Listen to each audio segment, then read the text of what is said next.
Massive episode here for your drive. We are talking must-have players. Got 7 must-have gold players that you have to have on your rosters this season. And on this show, we've got the great and powerful Jimmy Maverick. He's back. And Jim, people keep asking about you. Where's Jim? What happened to Jim? Where did he go? When does he come back? I miss him. I love him. I can't wait to see him. He's my idol. And here you are. You're back. I find that hard to believe, but yes, I am back. They keep asking, where's Jimmy? So we're going to pepper in Jimmy. He's semi-retired, and we were talking about this before the show. Jim is kind of like a superhero that's kind of hung up his cape temporarily, but when we need him to swing into action, here he is, swooping in to get the cat out of the tree. Here you are, Jim. I'm here. Yes. Yes, I am. I'm here to help and save the show, Counselor. I'm saving it. Yeah, well, that's the thing. You thought it would have been something more dramatic than saving a cat out of a tree, Jim. But you know, I don't want you doing too many heavy lifting. That's all. There you have it. So, Jim, big episode here. Smash a thumbs up. We're talking must-haves. You've got a bunch. I've got a bunch here. 7 of them. We're gonna dive in. The last guy is a must-draft sleeper at the quarterback position that I love. We're gonna save him to the end. I think a lot of people. He's going undrafted in single quarterback leagues in redraft, but we're going to talk about him, so stay to the end for that. But smash thumbs up, and make sure you guys do grab the 16-round draft session. I recommend you get this because you don't want to draft without it. Sleepers, breakouts, optimal players draft each round. Printable cheat sheet, which I update till the season starts. Secure the solution, secure the championship. Everything is here. Now, Jim, people keep asking about your draft app. We're not going to have the draft app this year. Unfortunately, Jim, like I said, is semi-retired. Yeah, it's been taken offline. So I retired the app. It was old technology. It was, just too expensive to maintain. And I'm just like, I was just kind of done with it. So it is RMP 16 rounds plus. It's not around anymore. All right. So make sure you guys do grab the 16 draft solution. Jim, I'm excited to dive into this, man. We got a lot to cover, honestly. We're talking about these must-haves, and we start this segment with breaking news. And Jim, I don't know if you've been following the storyline. We got a special guest on the show. I'm not going to tell you who it is, coming on a little bit later. I think we kind of hinted before the show started at kind of who the guest is going to be. I don't think Jim's happy to see Connor if Connor's that guest. Are you, Jim? I am not going to be happy at all. So, but go ahead.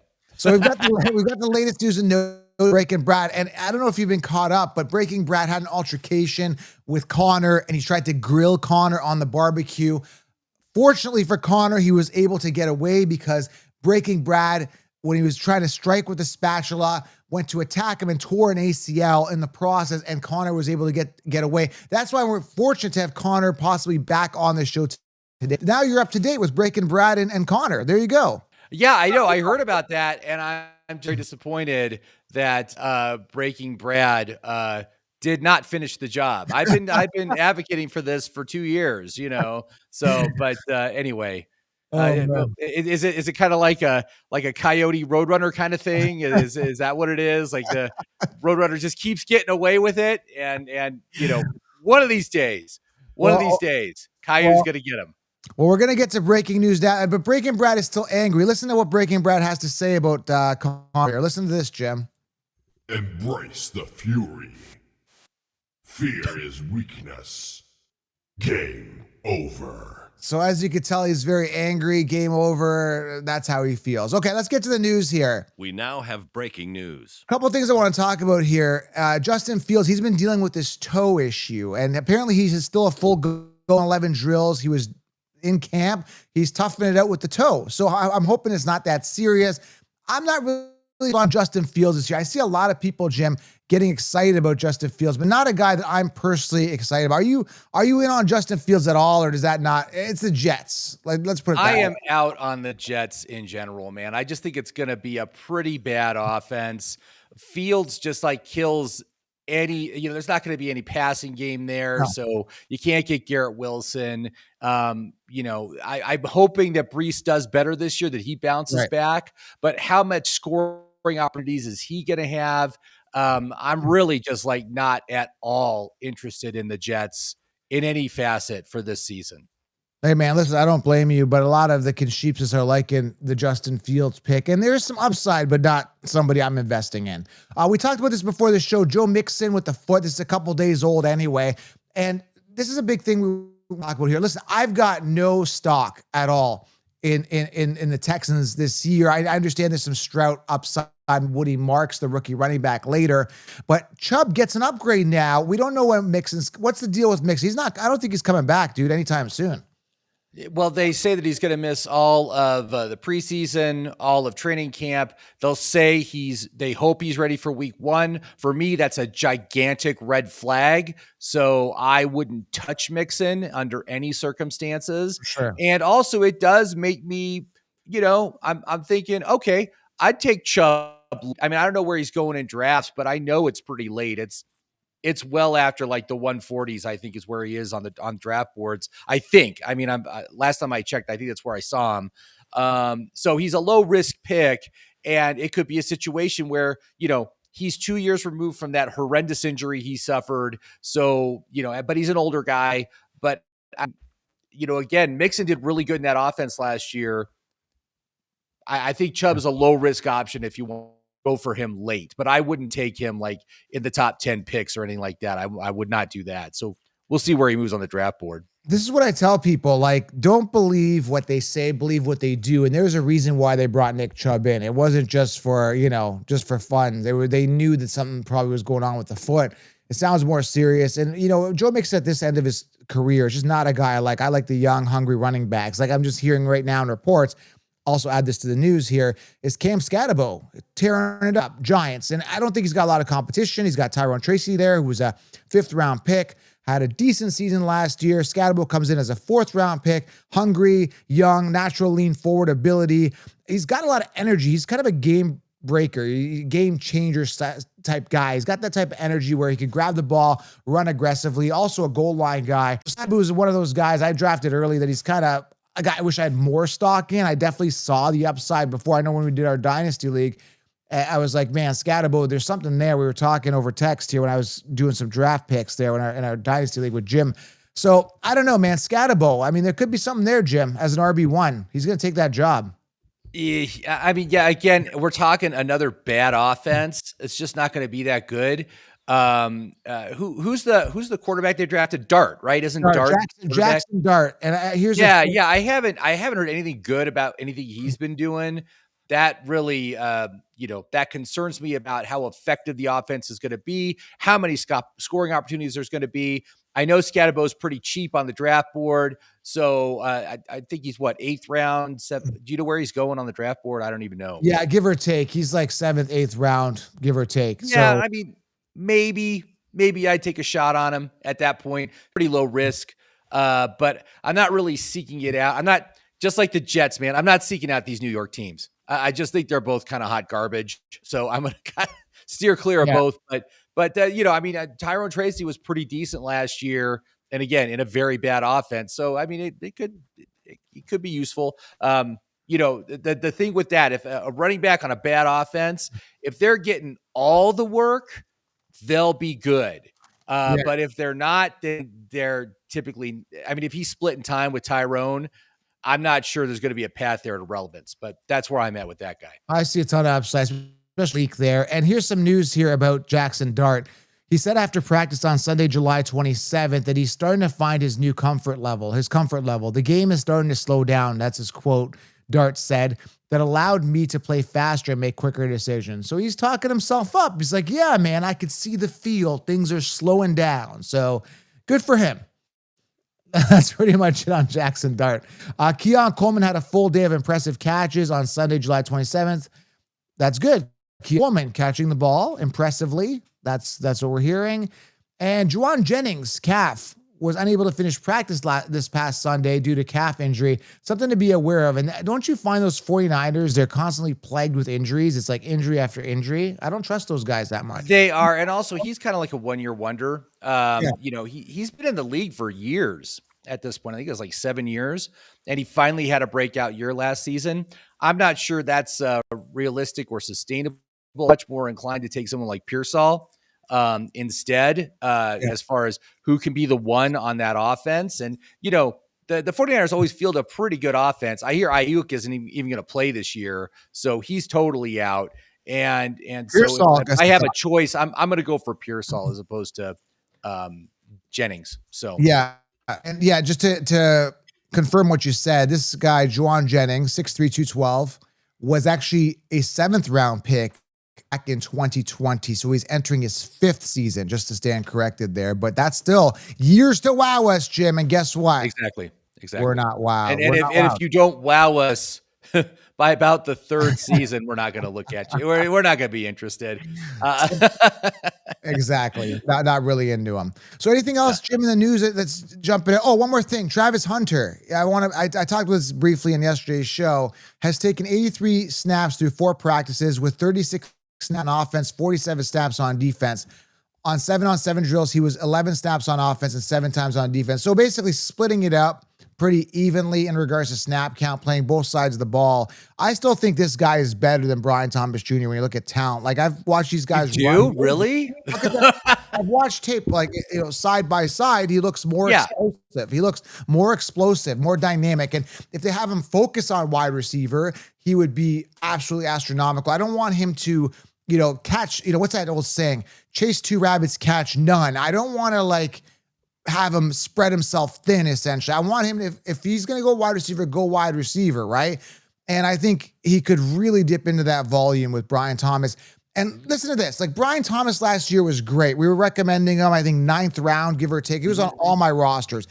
That was great for a Trevor Lawrence wide receiver. Now you're telling me I have to pay a 1st-round pick for a Trevor Lawrence, who I don't really trust, wide receiver in round 1, when they drafted a stud in Hunter in round 1 in the NFL draft. I like I said, it's a worse situation and a higher draft capital.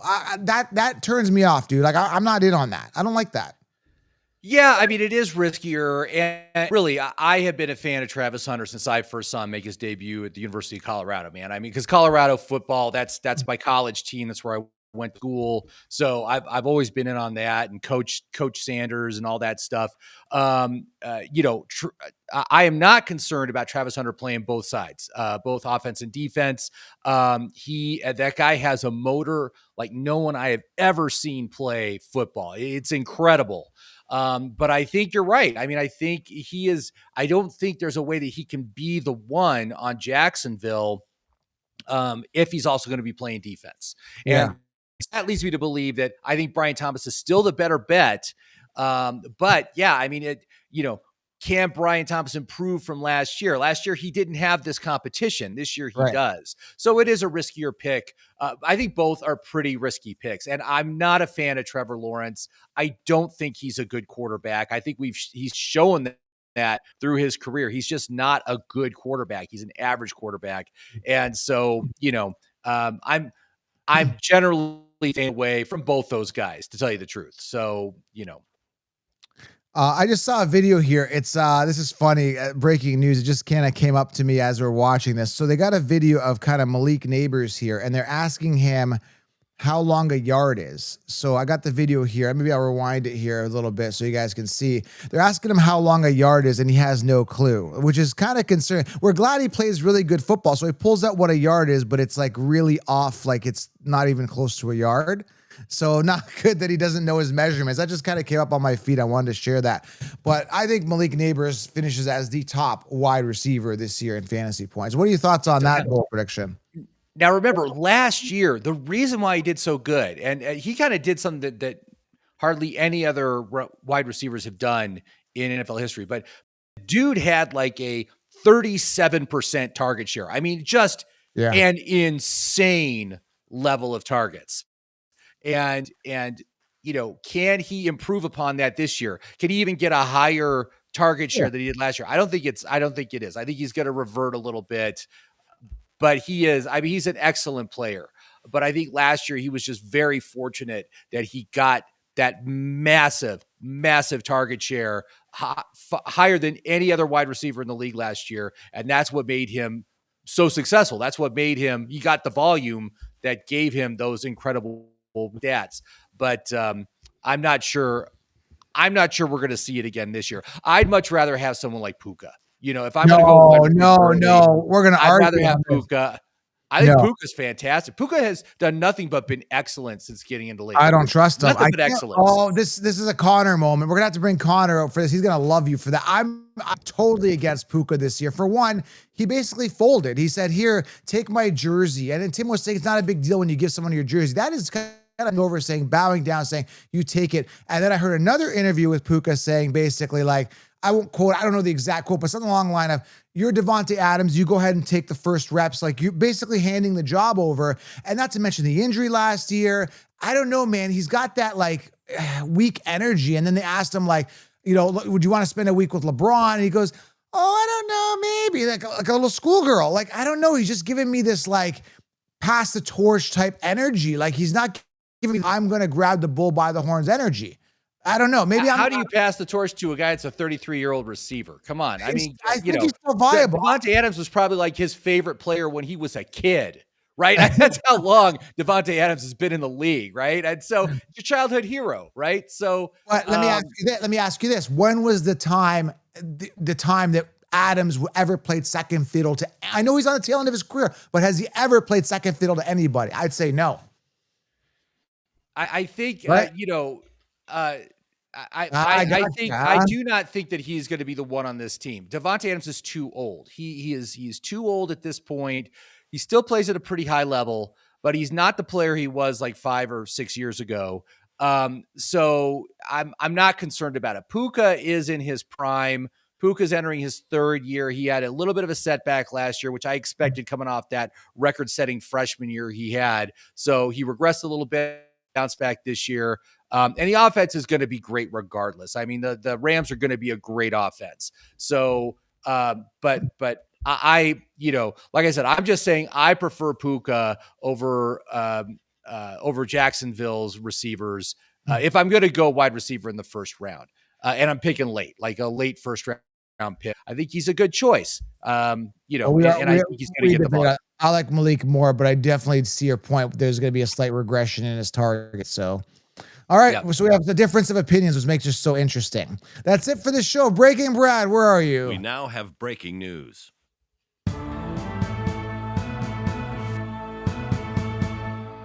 All right, let's go right to it here. I'm going to usually let the guests go first, but I'm rude. So I'm going to go with my must-have here.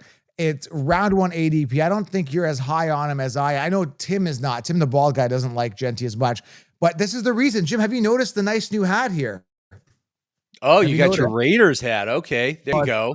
Look at the nice shield here, looking really good. I just purchased it. How does that look there? Right there. Hey, man, maybe we could go to Vegas this season, go see a Raiders game, man. Yeah, get you in Vegas. Maybe jump in with those guys. Genty, let's go. So listen, why am I high on this guy? Inspirational talent. It's that simple, man. It's rare you get this type of breed of running back coming in, and amazing numbers. We have 2,600 yards last year, touchdowns. Okay, I'm joking. It was like 20 some odd touchdowns, 22 give or take. Listen, he can run, he can catch. If you look at his physique, I mean, the guy's built. The guy looks like he is a specimen, a rare breed. Just awesome, right? And then you're paying round 1 for a guy where, again, we have suspect situations. We have a ton of guys fall off in the first round. We saw it last year with CMC. We saw it with Tyreek Hill. There's no guarantee that these wide receivers in round 1 are going to make it, right? There's no guarantee. So people be like, oh, he's a rookie. It's hard to trust. Nobody's a lock in fantasy. So why not roll the dice on ultra elite talent, a guy who has major high draft capital by his team, a team that believes in him, a revamped offense with an improved O-line, Geno Smith, who isn't that good, who may want to dump the ball off to Genty quite a bit, a lot of check downs, and no committee. Like, I don't see Raheem Mostert taking away volume from Ashton Genty, no matter what the coaches say, which is, oh, it's going to be a committee. The reason they say that is because they're not going to come out and say, hey, guys are going to be on the bench. We're just going to run Genty. Imagine what the morale would be in the locker room if they said, it's only going to be Genty. You guys are chopped liver. No, they're going to have to build up the backups and also going to fuel Genty. Listen, I have every reason to love Genty this year. I'm 100% all in, ride or perish. That's the mentality I got with this guy. Now, I'm going to temper my expectations. I don't expect a Saquon type year, but I'm expecting solid numbers, a ton of volume, and good production out of Genty. Are you as excited about him as I am, Jim? I don't think you are you? I'm not as excited about it. I mean, I do see the talent and I do see the potential that this guy has to be, a top 3 running back in the NFL. It's just that can he do it on this team this year? And I just got it. You've already mentioned it. Geno Smith's the quarterback. Who's the wide receiver 1? We don't Jacoby know. Myers. I Brock mean, we're talking Bowers. this is not a high-powered offense. This is not going to be like some world beater team. Um, I feel that he's being drafted at his ceiling. He's being drafted at his best. RB5 is where he's going right now, pick 11th overall. And so I think he's priced for perfection at that point. And frankly, there's other rookies that I'm actually think are better values and I'm much more interested in, like Omarion Hampton. I think is a better value and can get you probably similar numbers by the end of the year. I think they're going to be very similar in their production. Omarion will have more passing work. Gentile will have more rushing yards, but fantasy wise, I think they'll probably earn close to the same amount of points over the course of the year. And I just like the Chargers offense more than I like the Raiders offense. So that's where I'm at with him. I don't think he's a bad choice. I like he's going at the end of the round. I like that. But if I'm going for a round 1 running back, I'm going Bijan. By the way, Bijan, he said that's how you pronounce his name is Yes, Bijan, like Bijan. Dijon mustard. But anyway, like Bijan, I'm much bigger in. I'm like that guy can be the RB1. He has the potential to be RB1 this year. But Genty, I don't know. I think he's a decent pick, but he is priced for perfection right now. Yeah, a couple corrections here. First of all, I think you're sleeping on the Raiders offense. They drafted Thornton, who's been lining up with first team reps with him and Trey Tucker and Jacoby Myers. And they also got Brock Bowers. I think the defense is going to look a lot better than last year. Apparently in training camp, Geno Smith is connecting with all these receivers. They drafted Jack Beck, who's run after the catch, a monster after the catch. So I think it's going to be an entirely new offense. They had nobody last year. I'm not sleeping on him. And when you compare him to Hampton, obviously that's one of the regrets I have in my drafts. I wish I had more Hampton, but I think Najee's going to be a pest. But again, Najee hasn't done anything in training camp. Last I heard, he was standing at the sideline wearing sunglasses. Well, he injured his eye in a fireworks accident. I know that thing, man. I know, but they said it's superficial and it's not that serious. Though, well, why aren't you training? Why are you standing at the sideline wearing street clothes, wearing sunglasses? I think there's something they're not telling us, which really makes me more excited about Hampton this year. But look, when it comes back to Genty, I'm really excited about this guy, man. And I hope I'm right, because typically with first round running backs, I don't go too crazy. I know I was with Bijan or Bajan. He actually said it's not Bijan. It's not Bajan. It's Bijan. That's because he actually, like Dijon mustard. Bijan. But everyone's calling him Bijan, but it's Bijan. Like it's Bijan. That's it. Like, right. Whatever. Anyways, so, but when Clyde Edwards-Helaire years ago, remember he was a first round pick. I was like, no, stay away from that guy. Didn't like the situation. I feel good about Genty. So that's my thought. All right. Your next guy here, Jim, which again, we're not going to argue because I like this guy as well, is Kyren Williams, Jim. He's a must have, I think. I love Kyren Williams. I don't think there's any competition. We saw it last year. Nobody's going to be a factor there, but why do you love Kyren Williams so much? It's your guy. Well, again, we're talking about value here, and when I look at last year, Kyren was the running back 6, and he's just getting zero respect this year. I'm really kind of shocked at how little respect he's getting on the draft board. You and I have dealt with that also with that trade we tried to complete, but right now he's going to number 27 overall, so 3rd round pick, late 2nd, early 3rd round pick, the RB11. And one of the big things I like to look at what's the Vegas line for these players for the upcoming season. What are the odds makers saying that these players are going to do? And for Genty, they're saying 1,074 rushing yards and 88.5 rushing touchdowns. That's the over under for him. Wow. For Kyren Williams, 1,024 rush yards. So not quite as many rush yards, but 10.5 touchdowns. So right now, straight rushing fantasy points, Kyren Williams is going to score more points than Genty, and you can get him in the 3rd round. For me, that's a no-brainer. That's like, I will take Kyren every single day to get him in late 2nd, early 3rd. That's where I'm picking, just because his ceiling, I think, is higher than Genty's. It's going to be a better offense, and there's There's more opportunities, and I think Kyron Williams can really come through on that. So, but we've got yeah. I mean, that's basically all I have to say about it. I think it's a better offense, more upside, and I think Kyron is great. And it is a contract year for Kyron as well. He might get an extension when the season starts. We'll see if that happens or not. But anyway, the guy's motivated. He's motivated. He wants a big contract, and so I think he's going to get it. He might have to wait though till this season and have a huge season and earn that gigantic payday that he deserves. So yeah, he could fall to 3, but he's definitely a second round pick because if you're drafting at the 12 spot, right, you got to get him at the 1.13. He's not. There's no way. Exactly. You would have to take him there. So this is better for people that are picking early, and can swing around and take Kyron in the late second, early third. So yeah, I just go ahead and grab him. Like I've been drafting late, and he's my RB2 in all my leagues. I'm all in on him, Riderish. He's guy. And I just think, again, work ethic. He was on the show last year, and you could tell, man, this guy is hungry, wants to leave a legacy. And if I were him personally, I would have a chip on my shoulder because he had a really good season last year, and he's what was he, like second or third in rushing attempts, something like that, like 300 plus attempts. Like this guy's just not getting the love that a Saquon does. It was such an astronomical year. It's hard to get that Saquon did, but he's just not getting the respect that he deserves. And I think he's going to show him this. It's going to be a good year, man. Number 3 here, this is a must-have for me, and I think he's trending up, is Bo Nix. And I think he's being slept on, even though he's not like a top-tier quarterback in regards to fantasy value. He's not coming off with the Lamars and the Hurts and the Allens, but he's kind of like the second tier, essentially. So you can get him around 6, give or take, in and around there, depending on people in your league. But Bo Nix, man, improved offense. They got running back RJ Harvey. They added Pat Bryant, who's a nice addition. I like him, man. Sutton's looking good in training camp as well. This is a good team, man. And I think a lot of people are sleeping on him. And he was a viable quarterback. What did he finish, like QB7 or something last year? So right.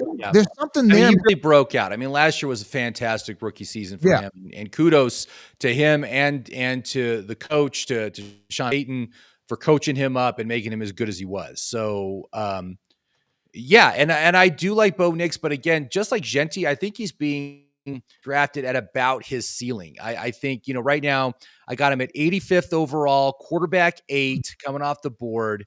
And I'm just wondering, is there going to be upside here?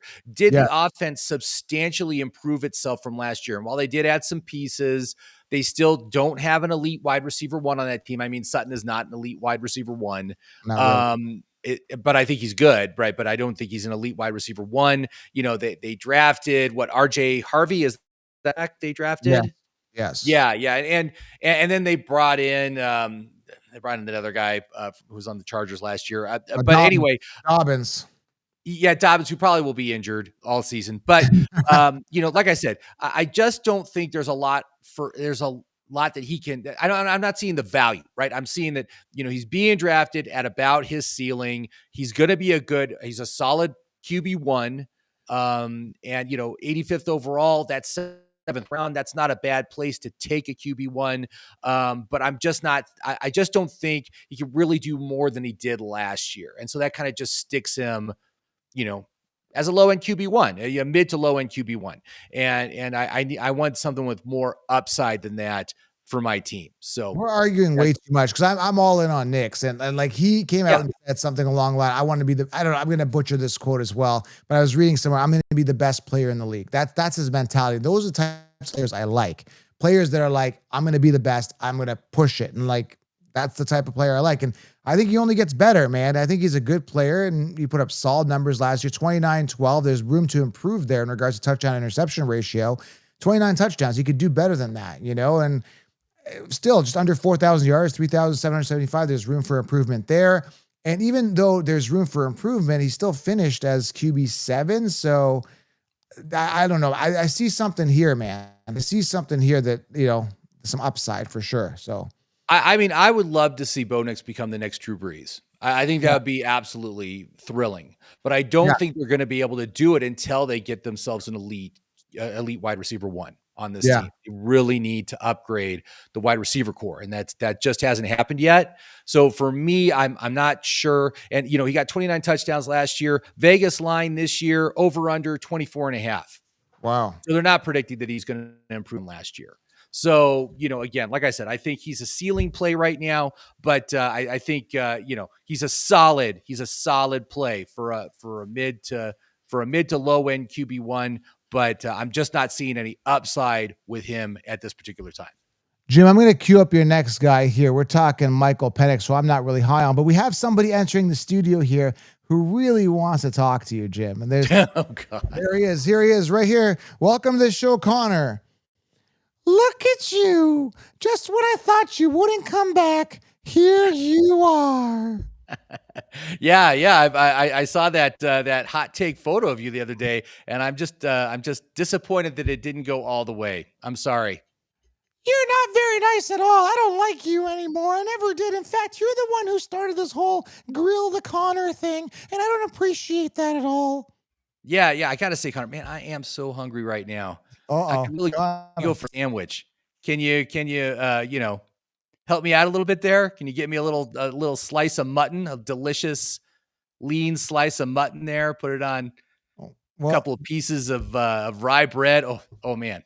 Well, Jim, I don't think I'm getting so hungry right now. I'm hungry. But Connor's been kind of forming alliances. He's trying to find out who to team up with to get his back, but he's trying to work on Tim to see if Tim's got his back. But I don't think Tim is much of a threat either to protect them. I think he's following the herd. But Connor, do you have any other words to say, nice words to Jim? Well, you know the old saying, if you got nothing nice to say, don't say nothing at all. Well, screw you, Jim. Screw Rick and Brad, and screw Tim, and screw everybody. That's all. Goodbye. So there you go. He's very bitter. He's very disgruntled, and that's where we're at now, Jim. And yeah, understandably so. You guys all want to eat the guy. What do you expect from him? Do you expect him to be nice to you if you want to cook him up? He's never been nice to me. All right, we're gonna move on here, I think, and we're enough with the drama here. So let's move on to number 4 here. Michael Penix, Jim's must-have. And listen, I don't trust Michael Penix, dude. I really don't. There's something telling me I don't trust this guy. I don't know. Okay, so let me sell you. Can I sell you Penix? Sell me on Michael Penix here. Okay, so first of all, this is an extreme value play. This is a guy you're going to draft as your QB2, right? So it's already very low risk. He's 161 overall, QB 24. So this is a guy you can get like right at the end of your draft, man. You use one of your last round picks to pick up Penix. And I just feel right now, again, looking at the Vegas lines for all the quarterbacks right now, the Vegas has Michael Penix as the QB 12, as far as where they are projecting him stat wise. Okay. So they are projecting him as a startable QB1 in fantasy football with their projections, and you get him at the end of your draft. I mean, really, if you want to feel good about your team, have your QB2 be able to be an every week starter for you. You're going to be in great shape. He's got 2 contract year players playing on his team. He's got Bijan and he's got Drake London. Both those guys are in contract years. So he's got that. We've got, again, Vegas projecting him as the QB 12. I just think that he seems like a no risk option with startable upside, not even just a bye week upside, but a startable upside. I would take him everywhere I can, especially if you got like a 2 quarterback league. You got a super flex league or something like that. I would absolutely grab him as your QB2. But anyway, I just think that, value is the name of the game for me, man. That's what I want. I want value. I think this guy offers an extreme amount of value. And if he doesn't work out, who the hell cares? You spent like a 15th round pick on the guy who cares, right? So that's where I'm at with Michael Penix. There's a lot of question marks at quarterback in general, not even for fantasy, but for reality. All these guys coming off where he's coming off. Bryce Young, right? Make or break year. Like Stafford is kind of over the hill. I don't get excited about him. JJ McCarthy coming off like a couple picks before him. Geno Smith just after him. Sam Darnold, who's fallen off the cliff. Quarterback 26 compared to Penix, so I see quarterback 24 right now, give or take. So all these guys are kind of in question mark situations, but one guy coming after them I'm saving to the end I think is going to supersede all these guys who I like more than Penix. So, I mean, make or break year. He's only got one good receiver in Drake London. I'm not sold on this offense, dude. No, I think that he's got a solid QB2. I'm sorry, a solid wide receiver 2. In oh god, why am I Moody. drawing a blank on his name? Of course, Good old Mooney. yeah, Mooney. Mooney was really actually pretty darn good last year. Now I understand he is injured right now, Yeah. but again, I love contract year players, and I love the fact that his 2 key players in the offense, and actually even 3, because Pitts is also on a contract year. Okay, Yeah. so we got 3 contract year players on this offense playing with this guy. Again, we're talking low risk and I think tremendous upside that he can really come out this year and really surprise. This team can shock to the upside and be one of those teams like Washington and Denver last year. Nobody expected either of those teams to do anything. I think Atlanta is just completely under the radar right now, and I would take them to. They are a team that could win the NFC South, right? I mean, they're a team that can do that. So they have the potential. So they got the All right. talent, and I think Penix can make it happen. I think he's good enough, and I think he's a great bargain. I'm not sold on him yet. I just there's something telling me, like, I'm pretty intuitive with this stuff, and he hasn't shown me anything that's gonna wow me. Near the end of last season, there's some sparks, but I need to see more. Yeah, he Okay. only played a few games last year. You can't really take that to heart, as Yeah. far as but like I said, that's where I'm at with him, and that's why I like him so much. And again, low risk to no risk pick, and if he doesn't work out, who cares? Okay. It doesn't hurt your team. All right, the next guy here, make sure you guys subscribe, thumbs up, smash that thumbs up. The next guy here is on all my rosters, and I have 0 rosters with him. Like, he's on 100% of my rosters. There's not a draft I miss out on this guy. And the guy I'm talking about is Caleb Johnson.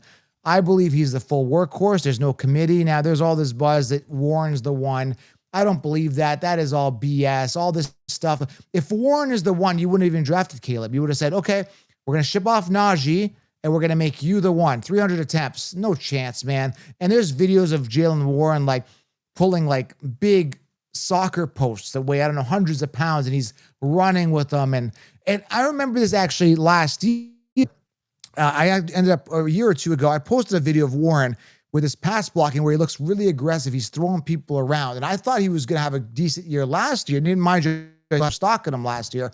But he looks like he's always hungry, aggressive, really strong. But when it goes on the field, they don't believe in him. He's just not that good. Listen, there's no competition. There's 263 freed up attempts now. And Caleb is better than Najee Harris. Believe me, if Najee can't even average 4 yards per carry and they didn't bench him for Warren, Caleb Johnson's a proven, battle-tested in college workhorse running back. And they asked him, I saw a video, I posted a video, some fan he was signing signatures. He's like, are you going to model your game like Le'Veon Bell, or are you friends with him? He's like, I'm going to model the game like Caleb Johnson. And that's what I'm talking about. Bo Nix, this guy. It's the confidence. That's what I like. I don't like the Puka. Well, I love you. You could take my spot.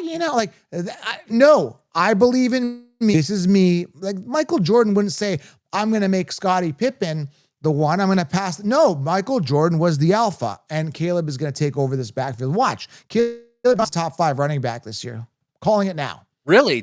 You're thinking top 5. Wow. Okay. It's well, not good. If that's the case, yeah, he's the bargain of the century, man. Right now, he's going pick number 79. He's the RB 29. So he's being picked as a mid-level flex. And I do very much like that draft position. Now, I'm not real bullish on the Steelers' offense this year. I don't think they're going to be very good. And I think they might actually purposely tank to get a good quarterback next year. That's one of the problems they've had, the past. No, they can't do that. Since Roethlisberger retired, is they're always middle of the pack in the draft picks. They can't get themselves an elite quarterback. Hold on. Let me stop you for there. I disagree. Okay.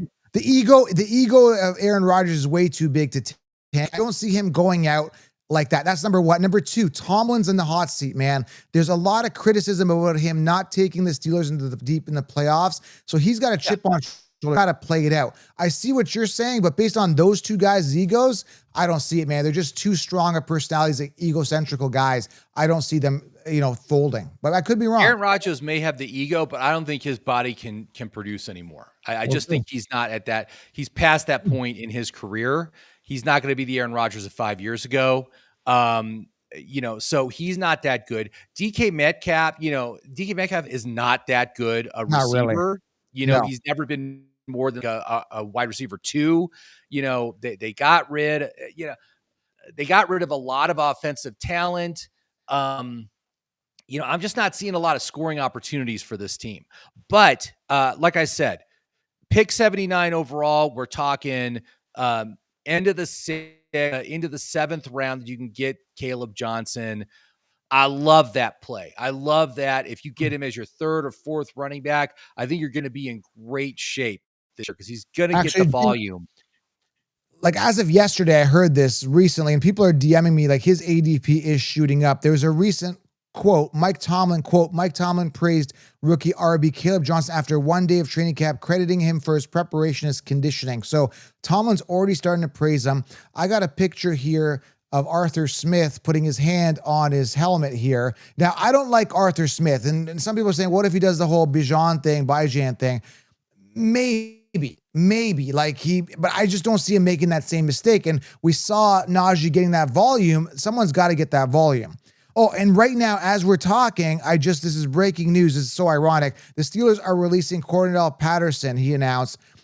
Not that he was a threat anyway. So Patterson's gone. More belief. He was a threat with Arthur Smith as the coach because Arthur Smith just used him way too much. But he's gone. He's gone. So that's now. good news. That's good news for Caleb. that just came out. This came out in this episode as I'm recording this with you. Okay. So people were worried about Arthur Smith maybe doing this again with Patterson, what he did with, remember with Algier and Bijan in Atlanta. So that's really good news as we're recording this. Meant to be, I guess. There you go. Yeah, that is absolutely good. I know you were just beside yourself with rage every time Cordarrelle was on the field. He usually was on in goal line situations. You're like, why is Bijan not out there? Why is Cordarrelle out there? So that's very good news. That's good news for Caleb. That means that they think probably Caleb can be the goal line guy. So I really like that. But like I said, again, I think he's a fantastic value. I really like his draft position. And again, man, load up on these rookie running backs. I think this is an excellent class of rookie running backs. It's the equivalent of, the wide receivers we saw last year, all the rookie wide receivers, because that was a great wide receiver class. I think it's the same thing this year, but for the running backs. Load up on these rookies because I think they are all going to be fantastic. So I'm just excited about all of them. Including the next one we're going to talk about, right? Travion Henderson, that's your guy here. I don't have a lot of stock with this guy. Just simply, I don't trust the Patriots. I do have a lot of rookie Kyle Williams wide receiver stock, and it's an improved O-line. Drake May could be a good quarterback this year. There's a lot of, I think I like him a little bit more than Penix. But Travion Henderson, what are your thoughts here, man? I think he is a special talent as well. Yeah, I see Travion Henderson as being like the next Alvin Kamara, Jahmyr Gibbs, that kind of a player, one that's heavily involved in the passing game, which is going to be good for a team that's not as good as, I don't think New England is going to be great. I don't know if New England is really even a playoff team this year. I don't even think they can reach that. But I think, if they get into negative game scripts, Travion Henderson is still going to be involved because he catches the ball. He catches the ball well. And just recently, I've heard a lot of praise coming from the coaches about how excellent he is at pass blocking, which is absolutely key to getting out on the field. Is you got to be good at pass block protection. And apparently he's nailing that. So I really like that. And then let's see here. Oh yeah, Stevenson. And that's the other thing. Ramondre Stevenson, his pass rush defense was ranked 31st out of 47 qualifying RBs. So Stevenson's not getting it done. And I think that gives more opportunity for Travion to get on the field this year. He's not he's actually going around earlier than Caleb Johnson. So he's going pick 63. So early 6th round, late 5th round pick, RB24. So a low end RB2. I think there's a lot of upside there. I think that this is a guy that can definitely pay off on that draft position. And again, I kind of like the idea. Travion Henderson as your 2, Caleb Johnson as your 3. You're in good shape, man. You're in really good shape.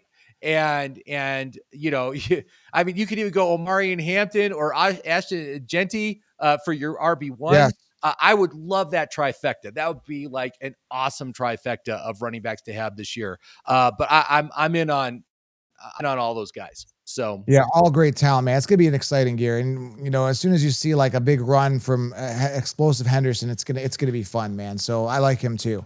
RB25 right now, which is wild. Next guy here is my sleeper at quarterback. I talked about this on the quarterback episode yesterday. QB27. I know you're excited about Penix. I'm just equally as excited about Cam Ward. And I was watching some video of training camp, dude. I'm giddy about this guy, and the lack of disrespect to the young gentleman who is an absolute class act when you look at his interviews. Like, the guy gets up at 5 a.m., Jim, and he's out there grinding. Like, when I see him, I know this is a huge statement, and some people think you're nuts. I see a Michael Jordan, a young Michael Jordan work ethic wise, because his mentality, man, like, he's hungry, and I'm seeing videos. He's throwing into triple coverage. He's hitting Calvin Ridley down deep. It's exciting. He's a relatively accurate quarterback for a rookie, and accuracy, I've talked about this, is my biggest concern when you talk about rookie quarterbacks, and he crosses that off. So quarterback 27, man, we're talking best ball as your QB3, dude. Like, this is wild. As your QB2 backup in a redraft, or as a super flex league as your QB2, dude, I don't know, man. There's something, I don't think he doesn't have the rushing upside of like a Jaden Daniels, and I get it. But man, there could be something special here. I know you've got Calvin Ridley, which I'm a little envious of in our Dynasty League. I think he's going to absolutely have a great season. We had Burks, who got injured. They drafted Ayamanor. They drafted a couple other guys. There's Restapo, whatever his name is, Restapo, whatever, young receiver he played with in college. This is exciting, man. There's something here. I'm telling you, Cam Ward. Look at and again, it's like last year talking about Washington and Denver. Nobody gave either of them a chance to even make the playoffs. And yet look at the explosion to the upside because of the play of the quarterback. And yeah, Cam Ward is a guy that's never gotten any respect. He was undrafted out of high school. He was a walk-on. He transferred schools to Miami. No one's ever given this guy a chance. And all he's done is be excellent at every level of football he has played.